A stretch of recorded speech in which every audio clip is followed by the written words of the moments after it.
What is up, everybody? We are back with a new episode of 49ers Round Check, and you guys are wondering what's going on with the rest of the crew. A lot going on. There's going to be changes coming in the way, but we got our boy, Niner Dion, and we got my boy, David McNew. And shout out to the new guest that's going to be coming up next week. So we'll definitely debut him slowly. We don't want to rush him in, man. We got you, Gary. Don't worry about it, man. But how you guys feel, man? Good. How y'all doing? Yeah, I'm doing great, man. Hey, David, how's it feeling, bro? It's feeling good. I mean, we got the week off. We're going to be getting some players back, activated some guys off the, not activated them off IR, but opened their practice windows. Oh, yeah. So here we go. Without a doubt. Shout out to Cardcast. Hey, maybe I'll add that kid into my membership. He's consistent. I like him. Cardcast is a good dude, so I might need to reach out to him and add him and Gary on the crew. Oh, yeah. Hey, we got my boy, a Giants content creator, a cool dude. What's up? And Wolfcast, we got Mr. Wolfcast in the building. I call him my tribal brother, actually. Oh, nice. But for everybody else, man, it was a great time to have a bye week because we're coming off injuries. And the way we came away with that win was like crazy, right? Christian McCaffrey putting up some crazy numbers, like LT numbers. Mm-hmm. Hey, man, you got to love that, bro. The trifecta, rushing, receiving, and passing touchdown. It don't get no better than that, man. And I knew that game plan was going to be designed around CMC. What's going on, Brendan?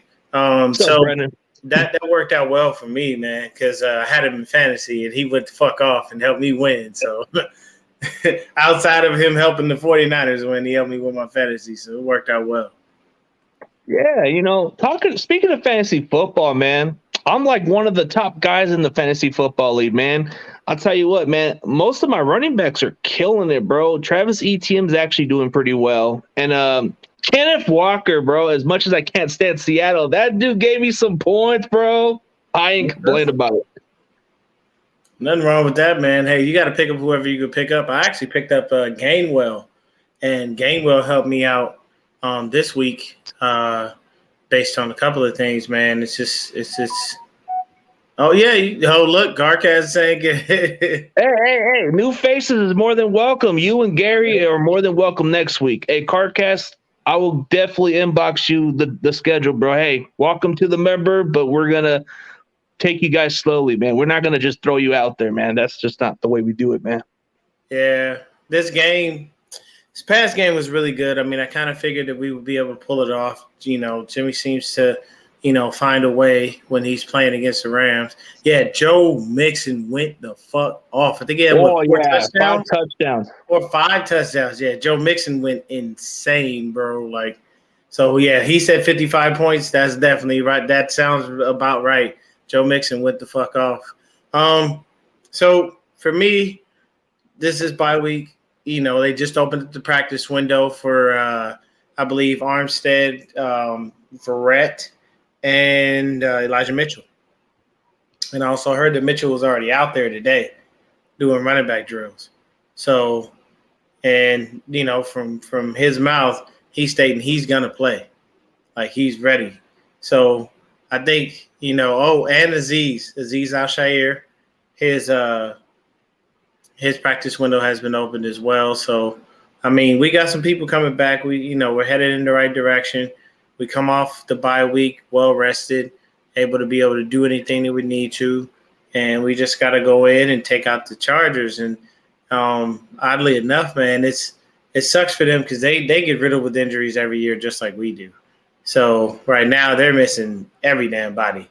Mike Williams, Keenan Allen, Joey Bosa, J.C. Jackson. Like, the list goes on and on for them. Rashawn Slater isn't there. Like, they are literally missing pretty much most of their squad. So while we're getting healthy and feeling better and starting to come through, then, on the other side of things for the Chargers, unfortunately, it's getting worse and it's not getting any better. I mean, I know they lucked out and pulled off that win against the Falcons, off that field goal, but it's definitely going to be a tough road for them, man. And as much as I'd like to figure things out, as much as I'd like to have, a game where we're facing them at full strength so we can really try to take down a true formidable opponent, you can only play who's on the schedule and you can only play who's healthy at that time. So kind of is what it is on that.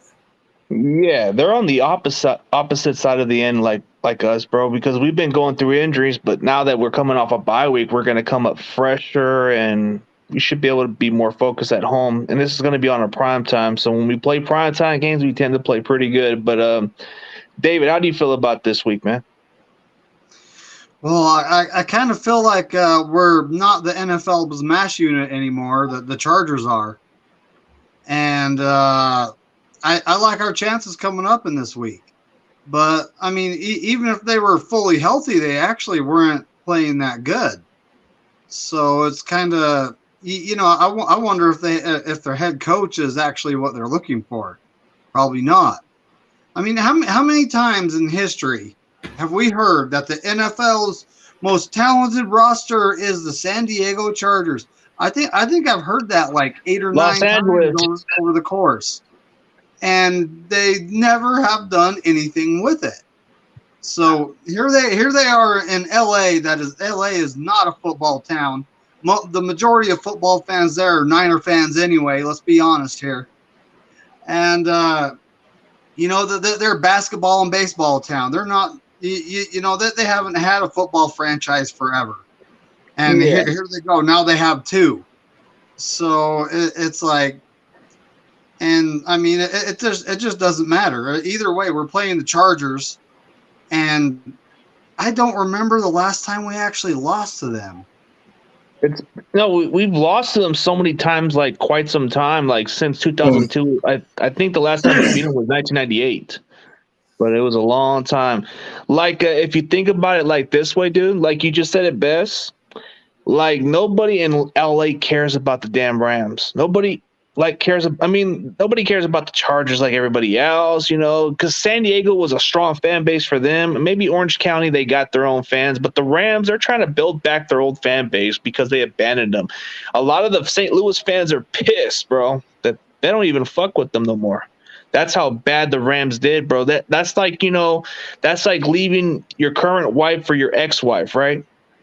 Doesn't sound right? It sounds stupid. But at the end of the day, dude, you look at the way how this market is, bro, it's always going to be a Lakers town. It's never going to change. The Clippers, they can never be the fucking basketball town of the world. But when you look at the Clippers could win 30 championships and it still wouldn't make a difference. Honestly, like everyone knows how that works, man. It's just it's an unfortunate situation for the lamb chops.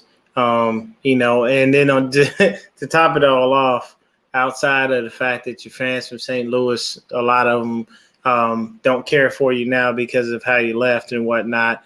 They're fronting the bill for SoFi pretty much because the Chargers only pay $1 worth of rent because the Rams owner came in and did some shady shit and got busted. So now the Chargers literally pay $1 for rent each year, which is a fucking joke to a fucking billionaire. That's a nothing. Dude, the Chargers are actually the best situation, bro. They don't have to pay a fucking dime with the Ram Stadium, bro. It's technically like cheap ass rent. Yeah, but, it's literally $1. That's literally what it is. Like, it is. My buddy is a diehard Chargers fan. Shout out my boy AC, and he literally told me, he was like, "Bro, we pay $1 for rent." And when I looked it up, I was like, "Wow!" So the Rams owner literally screwed himself on the rent because he basically tried to do some underhanded shit and got busted.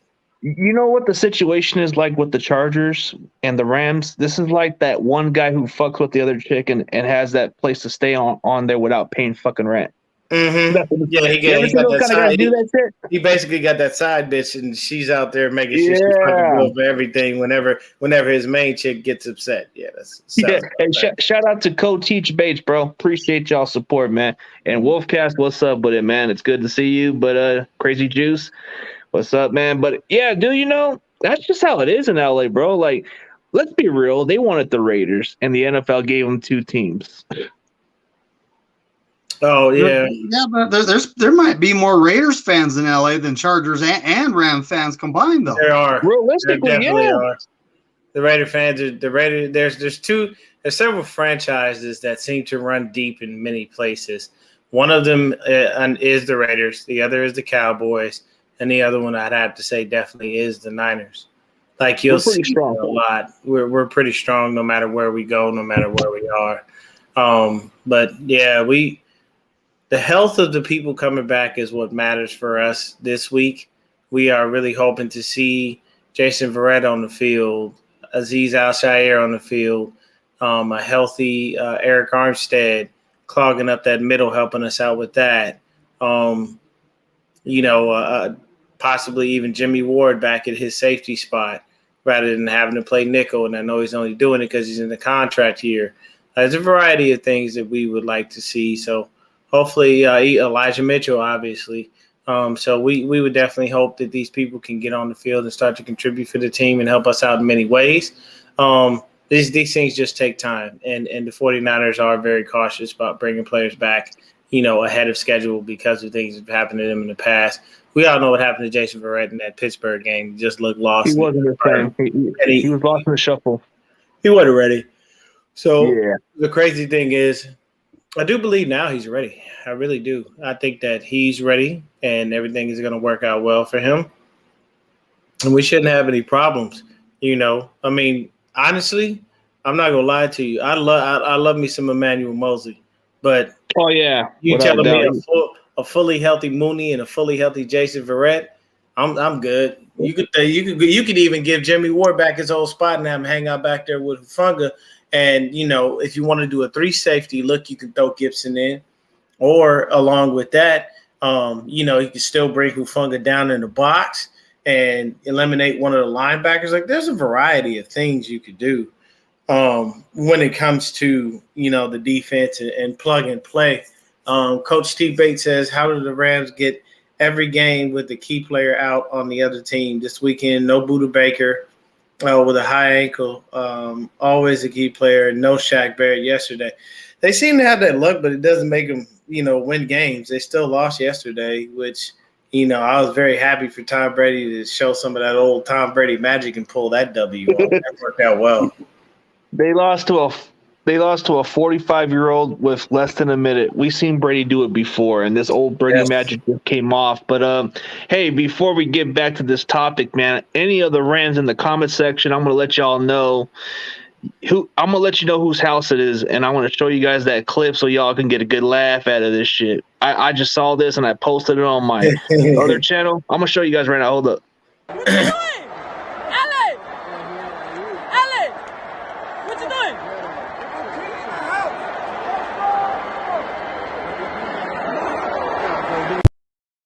Alex, what you doing? We clean our fucking house. It's Levi's self. I love every second of it, man. And that's the problem. Like, you can't even – here's my thing. All offseason, we had to endure these Rams fans running their fucking mouth. Even coming into the season, we had to endure with them running their mouth. All the way up to the first game we played against them, they were running their mouth. They were in our comments. They were saying this, that, here. They done disappeared into purgatory. I ain't seen not one Rams fan, and we done whooped your ass twice, and not one of them has had the balls to be hanging out in the comments and get that work because they know they ain't doing nothing. Like, that's the problem. Y'all was talking all that shit. Oh, Super Bowl this and Super Bowl champs. The champs are here. Y'all look like the chumps this year. And we didn't kick your ass twice, so there ain't no reason for y'all to even be coming in our comments saying a damn thing. You could continue to hang on to that bullshit that happened, earlier in the year. But the thing is, that's earlier in the year. That shit is null and void now. You got to do it again. And at this point, I'm sorry. With the weapons that we currently have, I don't think you pull that bullshit again in the playoffs. Not with what we're rolling with right now. And you don't want us to be at full strength. Because if by some freak of nature chance, Javon Kinlaw's knee can start acting right and allow him to play football, and he can start to, be the guy that we thought he was when we drafted him outside of the injuries, then that's going to be a nightmare for offenses, man, because he's a big hog and he helps with that run stopping along with Armstead. But honestly, I don't think Kinlaw comes back. I think his knee is just destroyed, and it's unfortunate that it happened to the kid, but I definitely don't see him coming back. Oh, dude, Kinlaw's knee's been the issue into the draft, dude. I've always kind of did my due diligence with these players, man, and it's always kind of concerned me when they drafted Kinlaw. I was even saying in my own head, please don't draft Kinlaw, please. Because I guess I ranted so bad because I wanted CeeDee Lamb at that point. But then I really wanted to prove a point that, dude, why would you draft this guy? This guy has arthritis knees. That's not good. Look what we're dealing with D Ford or whatever, what's going on with his chronic issues. But the point is, like, if Kinlaw were to stay healthy and be durable, he would be a difference maker. But speaking of certain players that's catch my attention, even though it's on a bye week, I really like this one player from the Kansas City Chiefs, Kalen Saunders, whatever his name is. That dude's fucking balling, bro. I think he's a backup or something, but he should be a free agent next year. I know I'm thinking too ahead, but that guy would be a nice addition, dude. I like that Kalen Sanders guy. What position does he play? D tackle, bro. That dude, bro, he was balling out. Well, next year, D'Amico most likely will be going for a head coaching job, and per the rumors and the visitation, we may have Mr. Fangio in there. So if we do need a solid D tackle, we could be switching back to a 3-4, which I would personally love. If you have a 3-4 and part of the only thing you really need, the only thing we really need at this point is a hog in the middle. You know what I'm saying? And I say that because that's just old school terminology. We need a hog in the middle. And if we get that true hog in the middle that can stay healthy, like a Casey Hayward type, we could go back to a 3-4 and get some athletic ass linebackers. And to tell you the truth, if we go to a 3-4, think about it like this. Look at a 3-4. You already have 3 linebackers technically. You already have Aziz, you already have Dre, you already have Fred. So you only need one more linebacker. And you just need that guy to be able to do his job, cover and do the things. And that linebacker is not currently on this squad. No disrespect to, Oren Burks or Curtis Robinson or Demetrius Flanagan Fowles, but none of you dudes belong on the field full time. I'm sorry. I just don't see it. But if we find another linebacker that's elite, that we can plug in with that guy, and then have a couple backups that can play all of the spots, that works. Because if you have Drake on one side, Nick on the other, and you get us a good hog to put in the middle, come on, man. That'd be a vicious 3-4. And I couldn't wait to see, because I loved Fangio when he was here. And he created a good coaches. Disgusting defense while he was around, bro. We had Cowboy, we had Alden Smith. I forgot who our nose tackle was at the time, but I think I know who you're talking about. Isaac Sopoga. Yeah, Sopoga. Yeah. So we had everything, man, and we were getting crazy pressure. Like, we were making plays. I don't care what nobody says, man. Our defense was crazy formidable. Oh, yeah, dude. Fangio was here, bro. I loved every second of it. So if we go back to a 3-4, or if we just mix in the 3-4 and a 4-3, you know what I'm saying? That would be great, switch it up on different things, on different downs versus different coverages, versus different offensive looks. That works for me, man. I'm chilling. What's going on, media? What's up with it, man? Hey, but speaking of what Fernandez Fogel just said, I'm counting on Mitchell being back. I think so. I think that's the reason why we got rid of Wilson because we know he's coming back. But how do you guys feel about Elijah Mitchell coming back? Because we're facing one of the worst run defense in the NFL. Go ahead, Dave.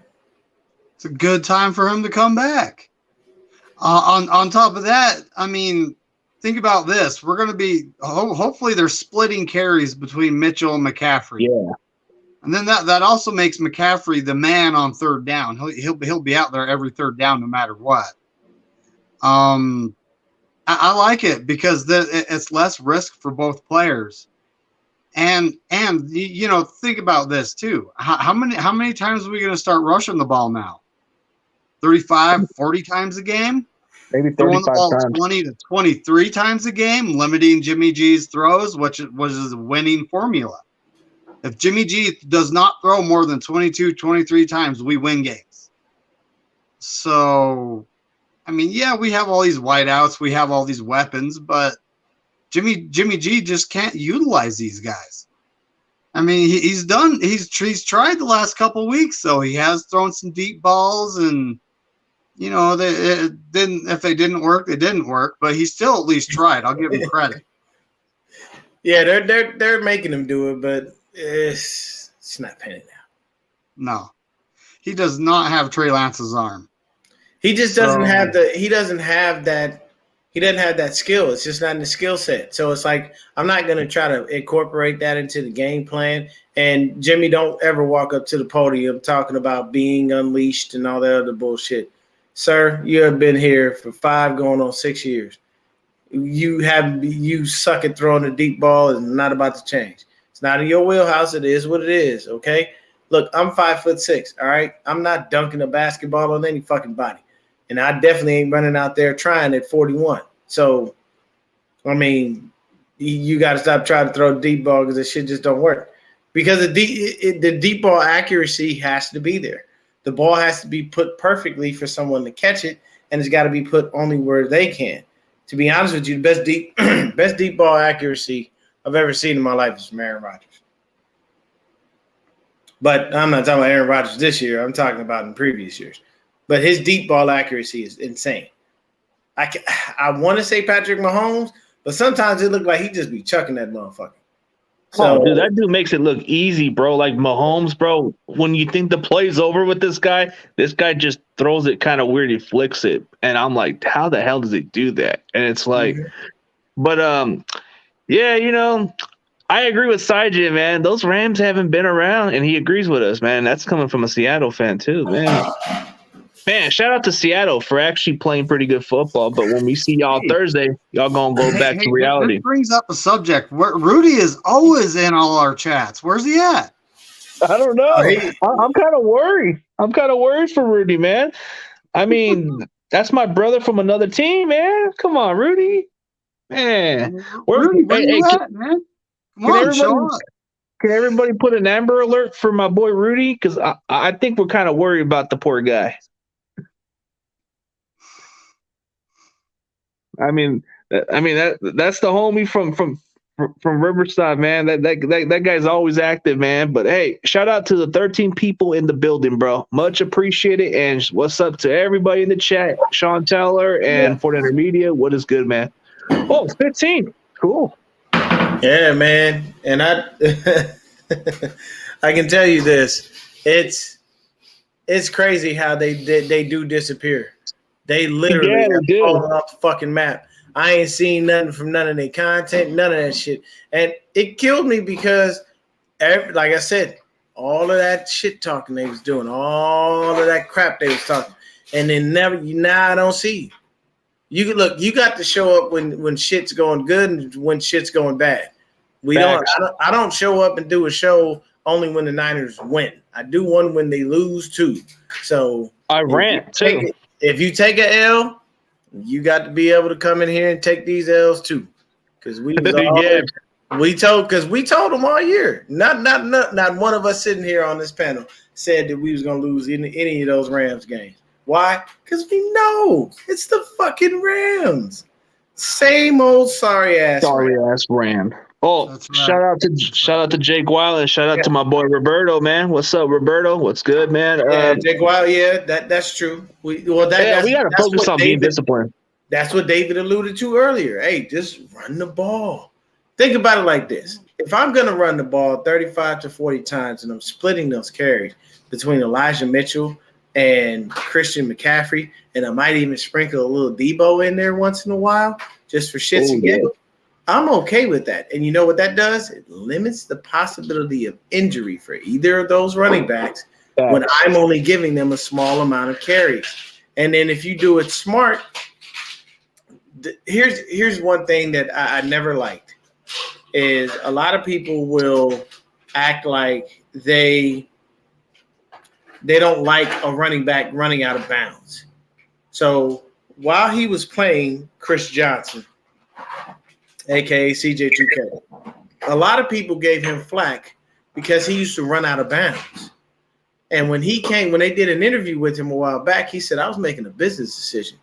The longevity of my career depends on how much punishment my body takes. So Smart man. if it's not a situation where it's me, you, or the end zone, then why am I forcing myself to get hit? And I thought about it like, you know what? It makes perfect sense. And with that kind of speed, yeah, fuck. Yeah. I don't have to worry about that. 9 times out of 10, I'm gonna burn you anyway. And then I just gotta turn around and make sure that I take myself out of bounds to keep my career longevity going, knowing the type of person I am and how dynamic I am as a player, knowing I can get a better contract because I'm healthy, because I don't have a lot of tread on the tires, because I haven't taken a lot of hits. All these things come into play. So honestly, look, Elijah, we love you, man. We might run you up the middle here and there, but if you get to the outside and you see there's nothing left, don't look for that contact, baby. Just walk right out. Be smart. And that helps you stay healthy along with us, making sure that, you know what I'm saying, we don't wind up running down on running backs. And now we got to call Tevin Coleman up from practice squad because so-and-so got injured or anything like that. But yes, definitely keeping the penalties down. And David said it earlier, man. Run that ball. Run that ball 35 to 40 times a game. Let Jimmy throw 10 to 20, and we are in the clear. You don't have to give him more than what he needs. He doesn't need to be on the field that often doing that much. Just let him be a regular dude, and we're fine.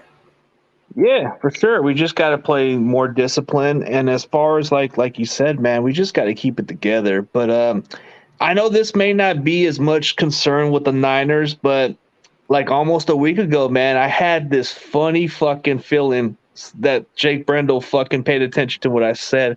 That dude fucking blocked me, bro. Like, who takes criticism the wrong way, bro? All I said, you need to work on your blocking skills better, and he fucking took offense of it. Hey, you know these players, man. They ain't doing nothing. That one right there, man. Hold on, go back to that one. Oh, this one, man. We out here. You know, I don't know you, Playboy Loco, but I'm praying for you. Hopefully you're okay, man. Hopefully all the prayers are good with you, man. Yeah, I know Roberto. He's a good dude. Hopefully he's all right. Good dude. Very good. Yeah, man. Hey, peace and blessings to you on your journey. Hopefully everything is okay with your heart, man. You know that's for real, from one human to another, brother. I definitely don't want to see that happen. There's been so many health problems within our faithful family. Man, boy, it's just a lot. It's like the devil trying to just attack us, but it's not gonna work, man. We Niners, and we way too strong for that. So as many curveballs as you try to throw at us, believe me, we knocking them all right out the park, man. So hopefully everything's okay with you. Stay blessed, brother.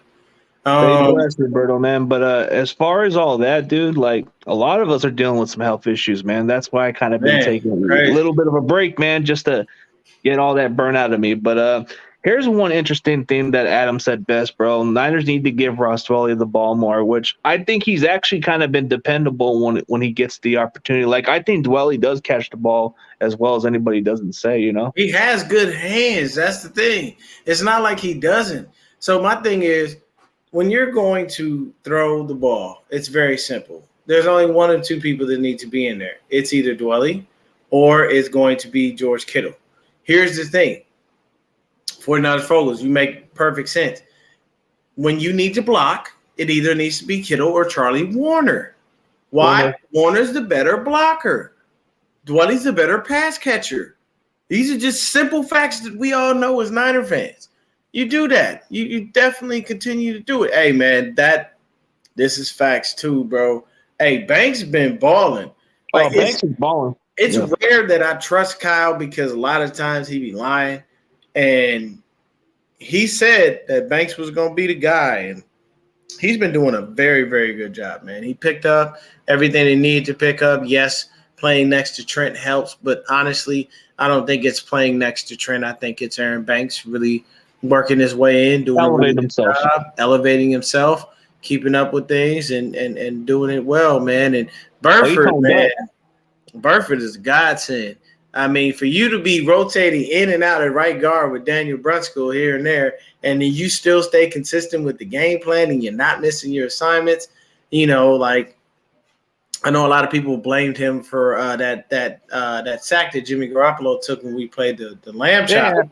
It happens. the number one thing about that is that's not his fault because things didn't go as planned. Jimmy is supposed to give him a signal for him to tap Burford and Burford to hike the ball. That's why he's looking back.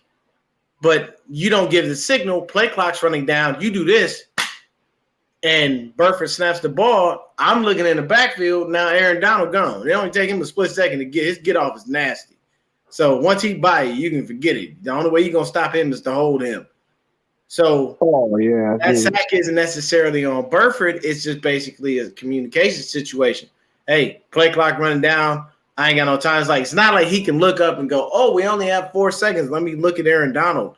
He's looking back because that's what the game plan was while they were there, and I really don't know why he had to do that because, to be honest with you, at the end of the day, that's our house any motherfucking way. So, it's pretty quiet whenever we was on the field, and then when the Rams got on the field, it sounded like a riot was going on. Oh, yeah, dude. They go nuts, bro. But what's even crazier, bro? They can't even fill up a damn stadium, but they're too worried about us filling out a stadium at Levi's, bro. Come on, man. Are we going by that? Okay, so their little Who's house, Rams house, y'all need to stop that. Y'all really need to stop that shit because you don't have enough fans to be able to fill that motherfucker up. First of all, it's expensive as hell. It is as expensive as all get out. The nosebleeds ain't even cheap. Oh, they ain't cheap for shit. So think about that. You can't fill up a stadium because it's expensive and you don't have the fans to back you. You got a ring and you still don't have the fans to back you. We take over your stadium every time. It's a red out every single time we go into your stadium. And it sucks for you guys because we go in there with purpose. Like at the end of the day, I don't care what nobody says. Your quarterback's wife went on a social media platforms to say, hey, I can't, we can't sell them tickets. Just don't do it. They literally tried to make it a situation. They tried to hold us. It was bullshit. Oh, yeah, dude. It was. Like, the fact they did this before, this reminds me of how Seattle did that shit. Remember in the NFC Championship game, they were trying to ban our fan base at that game at the what is it, the Clink, whatever they got back then? But they call it Lumen Stadium. Yeah, they didn't want them. They didn't. Yes, the 12s. They didn't want us in there because they already know. Like they know how we move, man. Because if people think that we don't take over stadiums, just see 2019, bro. We was like 8-0. We literally taking over idiot everywhere. Like we just didn't. You know what? That's CG's boy. So I'm gonna let him speak on that one. Oh, we're talking about Nick Zaggio, man. Are we talking about him? Yeah, he's a work in progress. Maybe he will be groomed to be the replacement for replaceable Brendo, man. I can't say much, man. I don't know. Everything seems okay except for those 2 offensive linemen. Yes, it is Mike McGlinchey. He is the weakest link. And Brendo, I'm going to just keep using you. I'm going to use everything against you, and I'm just going to put the label that you blocked me just to prove a point that I'm more tougher than you. But, hey, work on blocking skills just like Jaguar said it best. If he can work on his blocking skills, I don't got no problem with Brendo, and I'm okay with being proven wrong, dude. But instead, you took the soft route, so I know when to call out somebody. And I'm not going to be like Grant Cohn and take it out of line. No, I'm just criticizing the blocking. Well, hopefully Brendel gets offended by it and does something about it. Yeah, I want him to pull a Kinlaw and go on my stream and talk all that shit. I don't care. He's more than free to put the energy. Yeah, no, but that's why he was saying like it's crazy how it's crazy how he said what he said, and then magically Brendel has a really good game versus the Rams. So he took motivation. No, but I'm still gonna put it in there, and I'm still gonna show it just for bragging rights because that dude took offense of it, and he just never. It was just a mutual thing for me to say it best. Like, come on, man. I'm only doing it to motivate you, but I guess you took offense, my dude. So if I gotta show you something to prove a point, Brendo, just know that I only motivate you. I didn't step a line. I just said your blocking skill sucks. And I said there's better players than you. So you're going to take offense of that, Brendo? You going to take offense of that? You going to take offense, Brendo? Can you unblock me, sir? Can you unblock me? All I'm doing is motivating you, sir. And all you are is a softie, but hey, you play good. I'll give you credit. I think it's funny how Twitter tells you, "Hey, this guy blocked you." I mean, I don't think anyone else does, do they? You just all of a sudden see him disappear. Isn't that how this works? I mean, think you might don't do have. I Twitter. think you saw I my am tag. not part of the Twitterverse. I refuse to be part of that. You know what I mean? But hey, Twitter's a wild place, bro. Yeah, it's not a good place to be at sometimes because you get, dude. I had to deal with Justin Field fanboys, bro. They kept tagging my ass and say, "Oh, the Niners are gonna regret this." Like, what are we regretting about, dude? We're still winning and we still got Trey. Let Trey develop next year. We'll be all right. Here's the thing for Bears fans. You know what you can do? Be happy that your offense is showing signs of life. And you know what you do next year? You figure out your offensive line and you figure out your goddamn defense. Because you traded Ray Robert Quinn, you got rid of Roquan Smith, and now you don't have nobody there. So while your offense is putting up points, your defense is just giving them away to the other team. So it's not really making much of a difference. You know, the fact that your offense has life, be happy about it, celebrate it, revel in it. But at the end of the day, be smart. You know what I'm saying? Oh, wait a minute, hold up. What do you say? Are the Arizona Cardinals, the Las Vegas Raiders, in the NFC West, Cliff Kingsbury, there's another Josh McDaniels. Damn. But isn't Kyler Murray a more mobile version of Derek Carr? It's shorter too.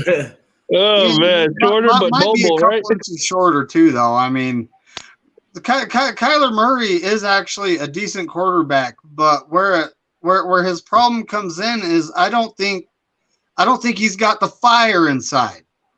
You know, the love for the game. I don't see this in Kyler Murray. I see the skills are there, but the fire is not. Dude, who wants to play? I mean, let me be honest with you guys. Who wants to play for a team in Arizona, bro? Nobody. I don't know. It just seems like nobody cares to play there, dude. Like you're getting paid a lot of money to play for a franchise that has no success, right? That's just what it is. But answer Jake Wild's question. Okay, if Armstead and Kinlaw continue to be injured, should we try to sign a D tackle or are we cool with what we have? Man, dude, it depends on our cap space, bro. I'd be okay with bringing in Sue if he takes a cheaper deal. Or, I mean, dude, he can't be the worst at this point, bro. Even at 35 years old, he'd be a nice addition. But it would probably be a little bit much of the cap space. So I think we'll probably go with guys from practice squad or go below the minimum deal, whatever, you know. But there's quite a few guys out there that we could consider. But I think we'll try to roll the dice with Armstead and hopefully Kinlaw's knee heals up all right. Yeah, for me, when it comes to the Armstead and Kinlaw thing, we're probably just going to stick with what we have. I doubt that we're going to see if there's anything out there with the reports recently that we are pretty much in on the OBJ thing and seeing, you know, if we can throw a little bit of a bag at him and see what he's got. The cool thing about the OBJ situation is that even if he doesn't come, we're okay. You know, I know we signed who was it, TJ Sharp or something like that to the practice squad or something. I mean, I don't know, but I don't think this guy's going to make an impact. He's not going to do much of anything. Sometimes, you know, players are just signed just to be signed and they don't really mean much, which is why I've never really actually done anything like that as far as put myself in a situation where I start to, you know, go live on minimalistic shit. Like, you know, the CMC thing, it's like, yeah, you want to go live on that because that's CMC. But TJ Sharp, I don't give a fuck about him. I don't give a shit about him. Yeah. But hopefully that's like a news of a practice squad. Who wants to know about a practice squad player when he's just a guy that comes in as a guy that nobody even thinks of? Like OBJ would be big news, but realistically, bro, as a fan, dude, are we gonna get OBJ? Okay, I was wrong about the Christian McCaffrey trade. I didn't see it happening a miles away. And I'll eat my words out of it, but I was being realistic as it is, bro. We had too many running backs. Why would we want to do that? So I'll eat my words on it, but OBJ, now that's pushing it now. Even Well, I if mean, we that's do, just those are just reports that I've seen throughout, on Twitter and in various different social media platforms saying that we're doing what we can to try to get him in here. But here's the thing: you bring OBJ in, he's just going to be a short route kind of guy. You're not going to be able to do anything deep with him because Jimmy's not going to be able to give him the ball. So. And then he's got to build a rapport with them, and there's a lot of stuff. I like OBJ. I do think he'd be a welcomed addition. But if I was bringing OBJ in and I had Trey Lance starting, I would be like, no, make that happen now. Like, do it. Do it today. Do it right now. Pay that man whatever you need to pay him. Start talking to people, move money around. I don't give a fuck what you got to do. Whatever wizardry you have in you, Parag, figure it out. But those numbers have to be crunched and that deal has to get done, because you would have a welcome sight. Because think about this. I got OBJ on one side, Ayuk on the other, and I got Debo in the slot. I'm going to kill you. I'm going to destroy your defensive backs. And don't you ever in life think about putting a fucking linebacker on Debo Samuel because he will murder that linebacker. Those options just look fantastic. Dude, it would be unfair because they would have a hard time figuring out who to stop at receiver, bro. The poison's already going to be more of a deadly poison as it is, bro. If you add OBJ, what's going to even be a better sweep, bro, is that the Rams fans are going to fucking punch the air. They're going to say, why they're taking our players? They just took OBJ now. Fuck, we're screwed. Season's over. Yeah, just like they packed it in that last game. They didn't even try. They knew. He should be – I think he's going to be healthy right around this time. I think that's why teams are starting to talk with him because he is closer to pretty much being, ready to play in an actual game. But the thing is that, we have to hope that he wants to come here. I'm 100% sure he's going to want to play for a contender. He made the right move with going with the Rams last year because he got a Super Bowl ring out of that. So there's nothing to be ashamed of there. But he's got to find a way to get his career back on track because, for the last couple of years, there's been a lot of injuries and, things that have been holding him back. So he hasn't been able to be consistent, in building his career and whatnot. There's a lot of players that have won Super Bowl rings and are not in the Hall of Fame. And it's only because they were either nobodies or they didn't have enough of a resume to actually get in. So, even with his spectacular one-handed catch from years and years ago, it's still not enough to get you, where you need to be. And if you want to cement your legacy in this league, you need to be on the field to do it. And unfortunately, the last couple of years, those injuries have plagued him so much that he hasn't been able to get there. So. Yeah, that's the only question mark. But the only thing is, are we going to even make a run for the playoffs? We have to win. We have to at least be in the mix with Seattle now because Seattle, they're a game ahead of us now, and we still have to. We just got to at least sweep them. If we sweep them, if we win the remaining division games, I think Arizona's going to probably be our most tough one because they give us the most problems. Prove me wrong otherwise. I mean. I said that we would have a hard time with the Seahawks, and they dominated them early in the season, but Seattle looks a lot different than this time around, and they play good at home against us all the time, so it's not going to be an easy game on a Thursday night. That's on a short week, so I'll give credit where it's due. Geno Smith's playing exceptionally good football with Seattle. Pete Carroll, people can criticize him all they want, but this guy did the right thing. Denver's pretty much the idiots. Okay, you got Russell Wilson. This guy sells you brands. He's whatever, but he wasn't the reason why they won the Super Bowl. It was because of the Legion of Doom and the entire supporting cast. That's what made it happen.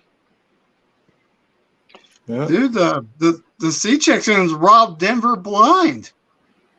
I mean, look at Russell Wilson right now. It's like I've been saying since week 2 he's a system quarterback, and he hasn't done anything to prove me wrong yet. I'm waiting for it to happen, though. I honestly thought he was better than that. But at this point, he is 100% looking like a system quarterback. Shit. Like I gotta applaud Seattle for fucking robbing the shit out of fucking Denver, bro. They stockpile picks, and Denver could be picking in the top 10, bro. They got themselves something. Like that's beautiful for you because you wind up getting premium picks to be able to make your team better. And it already looks, it doesn't look as bad this season as we thought it was going to be. So it kind of works out. What's up, Seahawks Eddie? Yeah, what's going on, Seahawks Eddie? But what I will say is, if we can win just the rest of our division games, like what CG said, that'd be perfect. Because that'll put us in prime position to be able to get any and everything that we need to get done. Like, we definitely will have an easier way into the playoffs if we sweep our division. And we are just 3-0. And if you continue that trend and, just hope and pray that, the Seahawks, Rams, and Cardinals wind up just, falling flat on their face, it's going to be crazy. I know somebody was asking about Philly earlier. Oh yeah. Okay. Let's go back to Jaguar. Yeah, Jaguar said it. Yeah. Well, so here's my take on that. I'm not worried about Dallas running the damn ball. Zeke ain't shit, and they won't put Tony Pollard in. So it is what it is because Pollard runs better than Zeke, even though it's going to be just a small situation where they only put him in for a here and there type of situation. With the Eagles, not really worried about that as far as their run game. I'm more worried about the Eagles' pass game, if anything. Like I'm telling you right now, A.J. Brown and Devontae Smith and they're killing it. Jalen Hurts, they are out there murdering the game. Yes, they haven't played ridiculously great competition, but you play who's on the schedule, and anybody can be beat. I definitely anticipate the Lions beating the fucking Packers of all teams, but they did. Man. So Dude, I didn't see that coming I didn't see that shit coming at all, bro, because Detroit is one of the worst defense in football. And how many points did the Green Bay Packers scored against the Lions? Let me guess. It was like 9. It was like 15. 9, bro. 3 field goals, right? 3 field goals? And Aaron Rodgers turned it over in the red zone. I think he turned it over twice in the red zone, and that's uncharacteristic of him. Like at this point, it's just telling you that Aaron Rodgers should have done what Trey Lance did all offseason. He should have been with these new receivers, building a rapport instead of flying around the world and taking hallucinogenic drugs, trying to find your inner chakras and shit. I don't know what the fuck he was doing. But you doing some stupid shit instead of building a rapport with your receivers. Now you look like hot shit on the stick, and there's nothing that you can really do. At this point, I'm sorry. If I'm Tampa Bay, nah, man, I'm gonna let Tom Brady walk next year. I'm gonna go ahead and roll Kyle Trask. If I'm the Green Bay Packers, I've already committed to Aaron Rodgers, so fuck. But I start talking to him. If I'm at LaFleur, I pull him to the side. Hey, man, I'm gonna need you to start building a rapport with these motherfucking receivers. You need to get this shit together. It's what we got to work with. This is how it's gonna be. You need to start working with Christian a little bit more. You need to work with Amari. Because I don't understand why Amari Rodgers has been relegated to, like the 5th string wide receiver. And they're saying he's not picking up the playbook or he's not practicing hard. My thing is, why would he be not doing that? Like when I saw Amari Rodgers come out of Clemson, I immediately thought that's like Deebo Samuel Jr. right there. But they don't use him. They only use him on kickoffs, and it's like kickoff at this point is all for naught unless you've got good wind in your favor, because 9 times out of 10 is going out the back of the end zone. So you don't really have much hope. And then when you punt, these punters have learned how to hang it in the air so damn long that it literally is enough time for people to get down there. So you never know. I wish we did some call-ins, but I think we're mostly just strictly on our stream talking Niners, bro. But hey, when I do maybe like one of those other streams, I was trying to invite you on one of my pick'em streams, man. I wanted to get you on, Rose, but it's all good. He's a cool Texan fan. If you check out Steven Rose's channel, bro, this guy rants. Dude, his rants are fucking pure gold. Like, bro, anytime, like, okay, we all know Texans are a disappointing team, bro, but this guy takes the Texans. Oh, dude, he takes the Texas Longhorns to the core too, bro. I watched some of the fucking streams, and he says, I don't give a shit about these fucking other bowl games. They're fucking trash. Who cares? I want the national championship. Yeah, that's very true, man. Like I kid you not. When I first started to pay attention to college football, I was young. I was probably like maybe 10 or 11. They used to confuse the fuck out of me how they didn't have a playoff setup, the playoff structure, and then on top of that, you had like 80 bowl games, and I'm like, who the fuck wants to take home anything less than a national championship? Because I don't give a fuck about winning the Rose Bowl if the national championship ain't involved. What I'm gonna do with that trophy? Just put it in the case, and nobody's gonna give a fuck because it wasn't the national championship game. Like at the end of the day, that's where I would want to be. Oh, this is a great question by Stephen Rose. Question for the panel: thoughts on 49ers game this week against the Chargers? Is Trey Lance still the future? Okay, to answer that question, Trey Lance, of course, is the future. I mean, we don't see nothing change otherwise, But I think when we look at the matchup against the Chargers, we just got to exploit their weakness, and that's their run defense. And the Niners need to stick with the running game formula.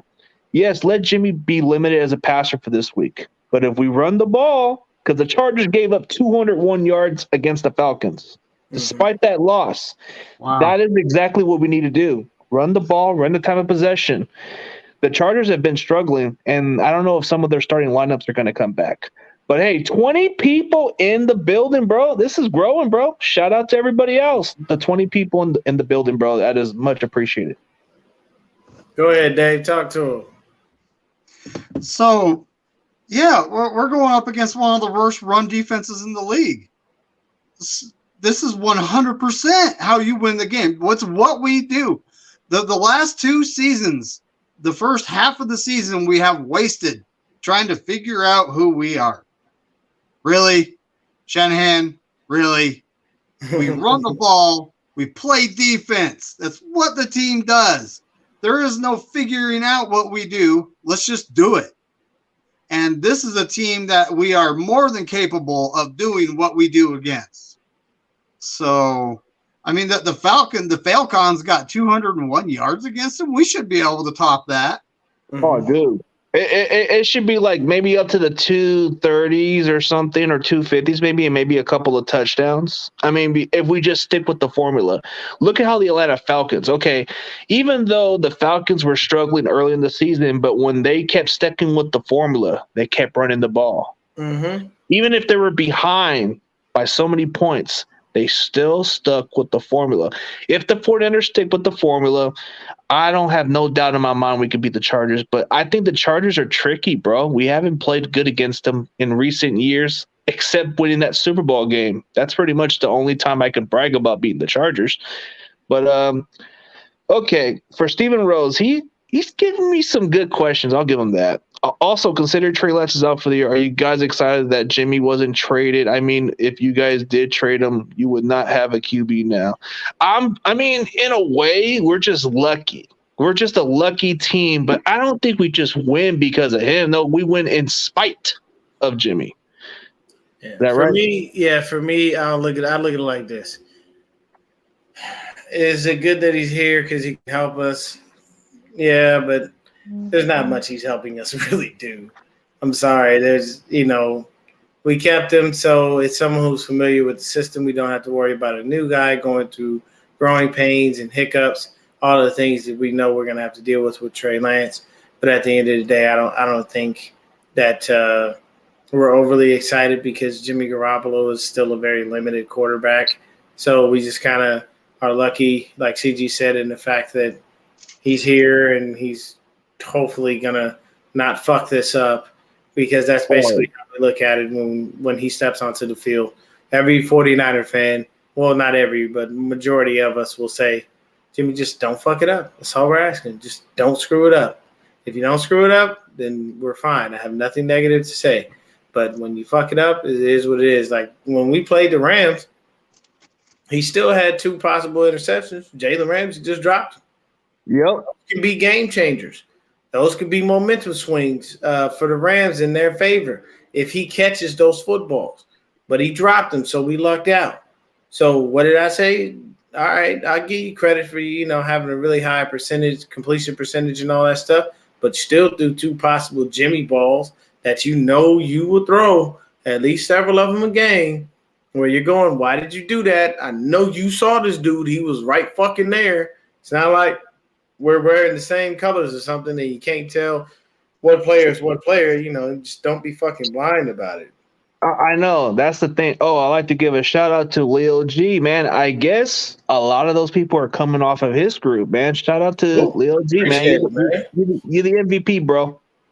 Man, dude, it's gonna be really tough, but definitely pressuring Justin Herbert will be the main key. But dude, it's nothing to do with the way we feel about Jimmy, bro. But what's so hard about throwing a fucking simple pass and not fucking up the play?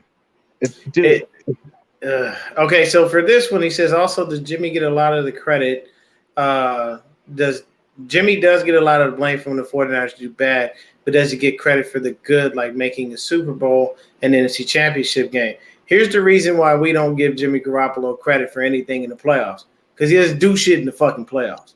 His 8 passes in the NFC Championship game. That's in the running game was over 200 yards, bro. He didn't do shit against the Packers. The reason I don't give him credit for doing small shit is because, number one, 9 times out of 10 when he's throwing the ball, it's short. You throwing the ball within 5 to 10 yards. But we got some dudes that get busy with the yak, so that's why his numbers get inflated. It's 9 times out of 10 is yak yards. So the reason that we don't give Jimmy credit in the playoffs is because he's never won in the playoffs. Jimmy, all the playoff games that we won, you could take out any touchdowns that Jimmy has thrown and we still win those games. Like, that's literally how bad it's been. Our playoff wins have come off the run game, defense, and special teams. If Talanoa Hufanga doesn't make that play in Green Bay just earlier this year, we don't go anywhere. Jimmy wasn't leading us down the goddamn field in the frozen tundra. You know what I'm saying? Yeah. That pass to Debo was short. Debo did the work to get Robbie Gould into field goal position for us to kick the game-winning field goal.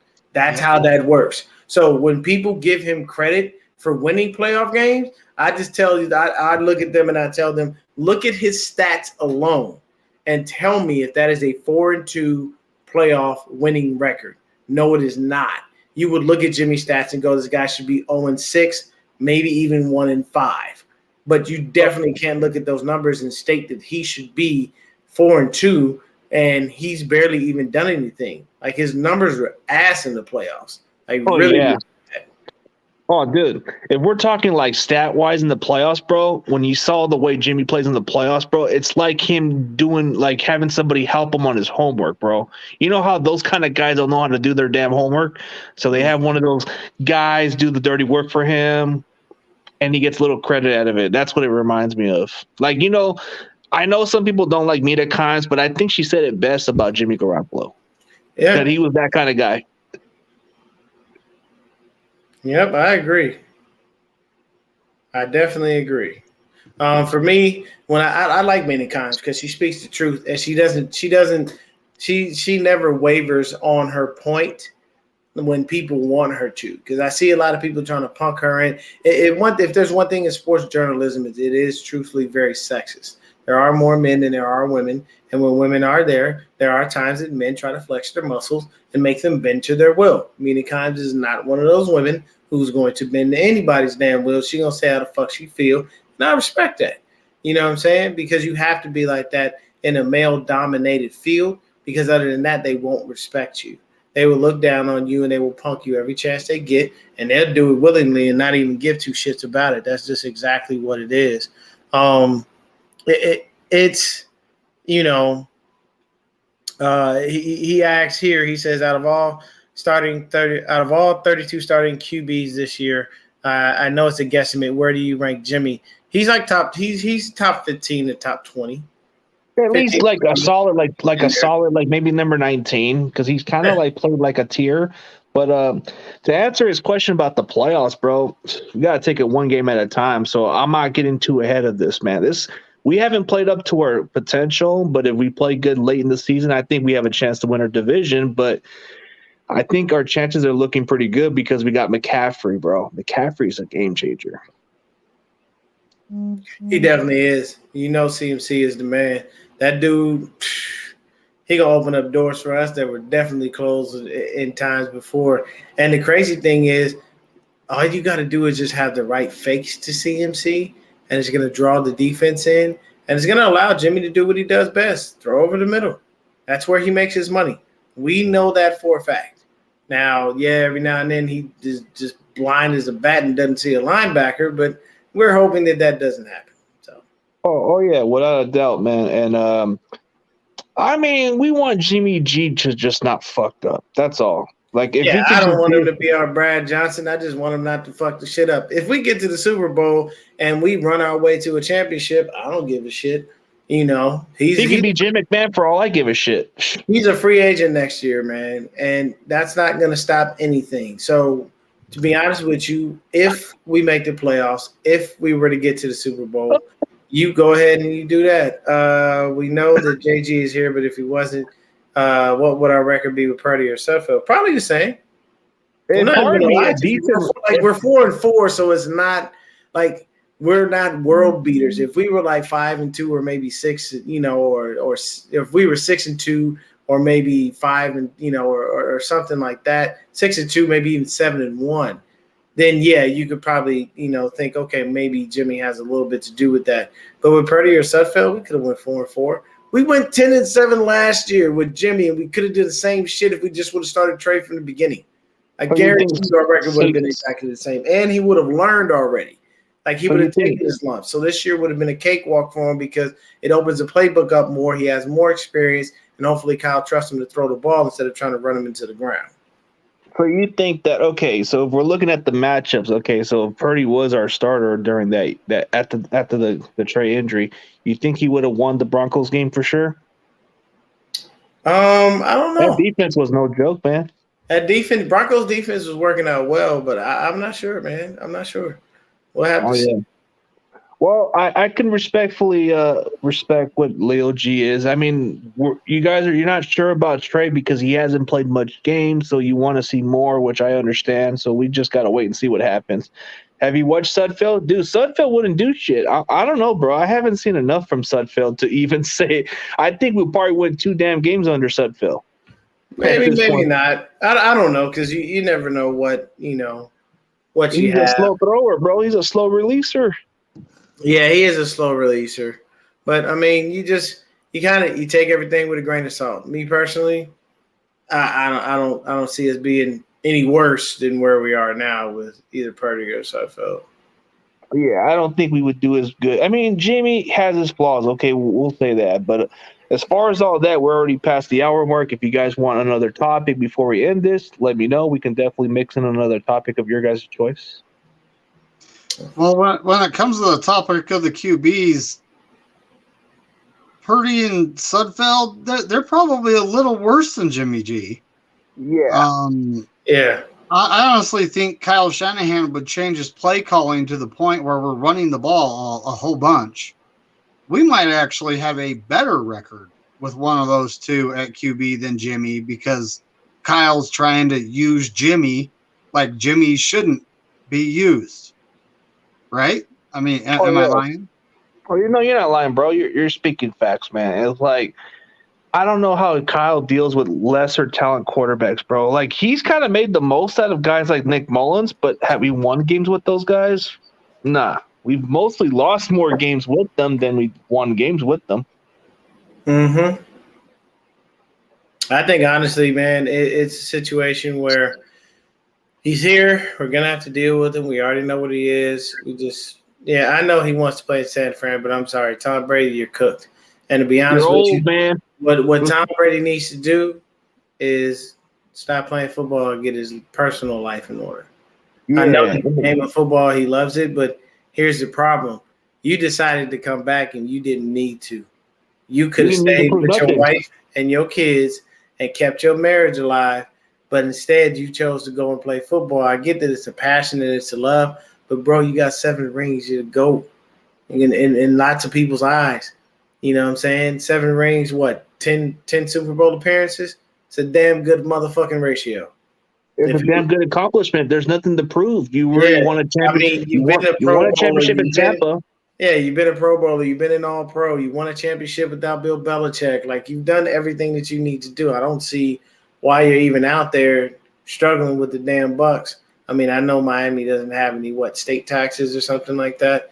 CMC threw a fantastic. That was a better spiral than what Jimmy threw. Yeah, he did. Like, if you saw the way he threw the ball, bro, that was like one of the best passes I've Bro, seen. he had arc, he had a spiral, like Shit. He got it from his brother. He got it from his own brothers who play quarterback, actually. Yeah, hey, and you know what? To be honest with you, this is what you do. You start running a little wildcat with CMC. Oh, yeah. That's what makes it so interesting about this offense, bro. And what you do is a is weapon. What you do is you even make the wildcat a situation where you make Jimmy a wide receiver. Put him in. Make it look like he's about to hike the ball. Put Christian into his spot, man. Even put him in at running back. You could even fake the ball to Jimmy, even though everybody knows that ain't gonna happen. You can still. I got a good idea, dude. I think this offense will be perfect. Like, okay, throw it to McCaffrey, but try to find a way to get Debo the ball or any other way. Maybe that would get people the defense off a little bit. Yeah, man. But I think we could close up shop here, man. Oh yeah, most definitely. For everybody else, man, thank you guys for tuning in, and shout out to it was already up to the 20 more people in the building, bro. That's appreciated, bro. Much love for everybody. Great. Yeah, that's what we're looking for. We appreciate everybody from coming in and hanging out with us, man. You know, talking some 49er football. We love when you had the questions and whatnot. You know what I'm saying? And then anybody that's going to come and hang out with us, you're more than welcome. You know, we're a good bunch. And Leo says no on Jimmy G as a receiver. Yeah, he would. Again. He probably would. He probably try to pancake some damn body and get himself killed out there. Just like he did to Anthony Barr, but except he didn't break his shoulder. Frank, right? Oh, I didn't know nothing about this. I thought the assistant offensive coach was Anthony Lynn. Oh, no, he's assistant head coach. My bad. Dude. So the Colts actually, they did fire Frank White, but guess who's going to be their interim coach? Who?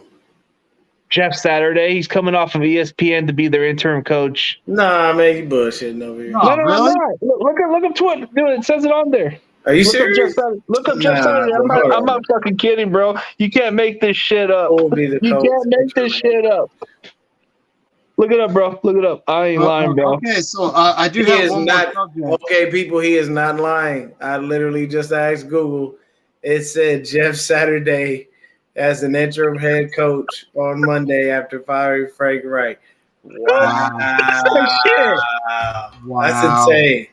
That's insane. Hey, I ain't gonna lie. Hey, take the free money. Armstead, his plantar fasciitis or whatever he's got. Did you guys know that his other foot had a hairline fracture? Yeah. I've had it before. It's no joke, bro. It can be lingering for a while. That's a hard sell. So you can't play football and both your feet is bad. Yeah. And both of those are nagging, lingering injuries. A hairline fracture doesn't go away. It only heals with time. And the plantar fasciitis is the exact same situation. The only difference is the one that's going to linger more is going to be the plantar fasciitis. The hairline fracture is only going to start hurting when you move certain ways and you irritate it. But that plantar fasciitis, that shit comes and goes when it fucking feels like it. But I hate that shit, bro. I gotta feel that pain every now and then, dude. Like, it's got to do with the foot and the way it is, dude. Like, it can look good the following day, but then some other days you may not even feel right. Yeah, and if y'all ever want to see like what these injuries mean or have like lots of questions, look at Dr. Narav on Jason DePonte's channel. He always gives you like a great outlook on exactly what the injury is, what could be done, timetables, and how things may or may not work out. He's actually really, really good when he gives his explanations too, because he puts it in layman's terms. Because sometimes when you talk too much in a specific term, people don't get what you're saying. But yeah, Dr. Narav is dope, man. He's awesome. All right, man, for sure, man. Hey, for all the guys who came to the show, we much appreciate it. Hopefully that same energy comes next week, and we'll see y'all next week. We're going to introduce the new guests of the new members of the show. And as always, go Niners, and catch y'all later. Go Niners. Go Niners.